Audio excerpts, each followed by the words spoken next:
ام ہانی بنت ابی طالب کے غلام ابو مرا یزید نے بیان کیا کہ انہوں نے ام ہانی بنت ابی طالب سے یہ سنا۔ وہ فرماتی تھیں کہ میں فتح مکہ کے موقع پر نبی کریم صلی اللہ علیہ وسلم کی خدمت میں حاضر ہوئی۔ میں نے دیکھا کہ آپ غسل کر رہے ہیں اور آپ کی صاحبزادی فاطمہ پردہ کیے ہوئے ہیں۔ انہوں نے کہا کہ میں نے حضور صلی اللہ علیہ وسلم کو سلام کیا۔ آپ نے پوچھا کہ کون ہے؟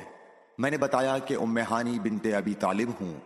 آپ نے فرمایا اچھی آئی ہو ام ہانی۔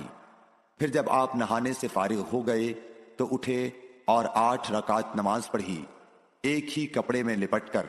جب آپ نماز پڑھ چکے تو میں نے عرض کی کہ یا رسول اللہ صلی اللہ علیہ وسلم، میرے ماں کے بیٹے حضرت علی بن ابی طالب کا دعویٰ ہے کہ وہ ایک شخص کو ضرور قتل کرے گا، حالانکہ میں نے اسے پناہ دے رکھی ہے۔ یہ میرے خاوند حبیرہ کا فلاں بیٹا ہے۔ رسول کریم صلی اللہ علیہ وسلم نے فرمایا کہ ام ہانی جسے تم نے پناہ دے دی، ہم نے بھی اسے پناہ دے دی۔ ام ہانی نے کہا کہ یہ نماز چاشت تھی۔